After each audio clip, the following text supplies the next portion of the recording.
Alors, en ce moment, beaucoup de gens sont confinés à la maison et ne peuvent pas sortir. Un certain nombre se disent, c'est peut-être l'occasion, puisque nous avons du temps, nous gagnons déjà du temps en n'ayant pas besoin d'aller dans les transports, mais puisque nous avons du temps, pensons à notre forme. Et allons-y, on voit fleurir tout un tas de défis sur Internet pour des activités à très haute intensité, des défis pour voir jusqu'où nous pouvons aller à domicile. Et je pense personnellement, et je ne suis pas le seul, que ce n'est vraiment pas la bonne période pour se lancer dans des défis physiques à la maison.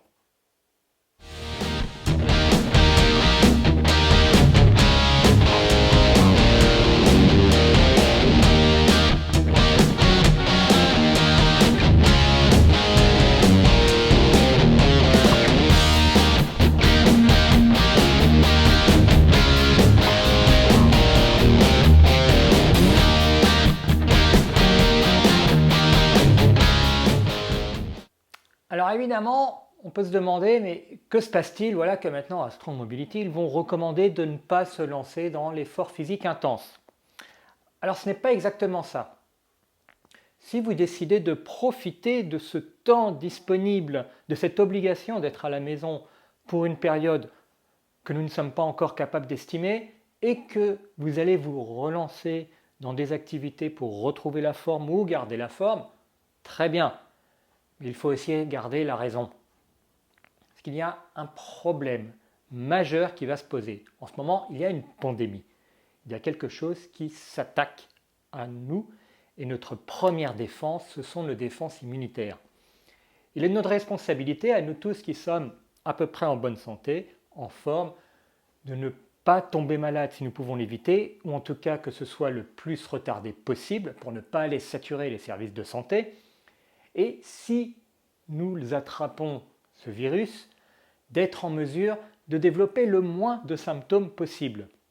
Alors nous ne savons pas qui va être protégé, qui ne va pas être protégé, comment ça va se passer. Nous sommes encore dans le flou et de toute façon, n'étant pas médecin, ce n'est pas moi qui vais vous expliquer ce qui va se passer. Mais il est fort probable que plus nos défenses immunitaires sont fortes et plus nous allons pouvoir combattre ce virus et donc, à défaut de nous protéger contre l'infection, peut-être pouvoir réduire le niveau des symptômes. Ce qui nous permettra de rester à la maison pour guérir et de ne pas encore aller saturer des services de santé qui sont débordés et qui ont besoin de s'occuper des cas les plus graves. Or, en se lançant des défis, nous allons utiliser des ressources physiques essentielles pour notre système immunitaire.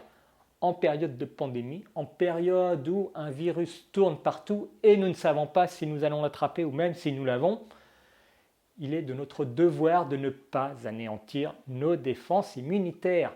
Et aller faire de la haute intensité des défis en ce moment, ce n'est pas le bon moment. Donc, si vous voulez retrouver la forme, si vous voulez en profiter, oui, bien entendu, c'est possible de le faire. Mais il faut le savoir le faire avec une bonne balance, de façon à ne pas partir dans des niveaux extrêmes. En effet, il y a un article qui a été traduit en français, donc je vous mets le lien ci-dessous, le coût de l'adaptation, qui explique ça très bien. Contrairement à ce qu'on croit, les athlètes ne sont pas mieux armés que les autres face à une épidémie. Et en l'occurrence, je peux vous mettre un autre lien avec un autre article, on sait que les athlètes, justement, en ce moment, sont parmi la population à risque. Justement parce que leurs défenses immunitaires sont diminuées, parce qu'ils doivent favoriser la performance. Alors, les athlètes intelligents, en ce moment, qui sont aussi confinés chez eux, qu'est-ce qu'ils font? Eh bien, ils diminuent fortement leur entraînement, ce qui fait que leurs défenses immunitaires vont remonter. Mais en temps normal, la performance demande des capacités d'adaptation, prend des ressources au corps et il faut que ces ressources soient prises quelque part.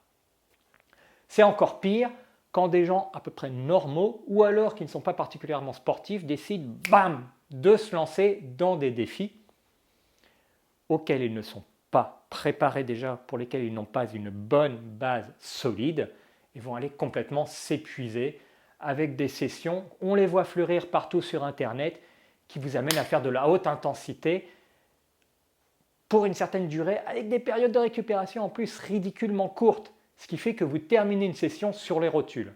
Finalement, c'est un très bon indicateur pour tout ce que vous allez faire pendant ces quelques semaines à la maison. Si vous terminez sur les rotules à la fin d'une session, oubliez, ne recommencez pas. Très forte chance que votre système immunitaire soit en train d'être dégradé parce qu'il vous faut des ressources pour récupérer de ces sessions-là. Soyons raisonnables, ça va durer quelques semaines, il sera toujours possible d'aller faire des sessions extrêmement fatigantes, extrêmement épuisantes après. Une fois que nous pouvons nous permettre d'avoir une petite baisse de notre système immunitaire parce que nous serons dans un environnement un peu plus sûr. Mais en ce moment, non seulement ça peut être mauvais pour la personne qui le fait, mais c'est aussi un manque de responsabilité par rapport à la société. Si nous sommes à peu près en bonne santé, à peu près en forme, nous pouvons, à la marge, ralentir cette pandémie, soulager les services de santé en restant chez nous et en n'anéantissant pas notre système immunitaire pour nous assurer que nous n'allons pas encombrer inutilement des places dans les hôpitaux. Ça n'a l'air de rien, mais c'est très sérieux.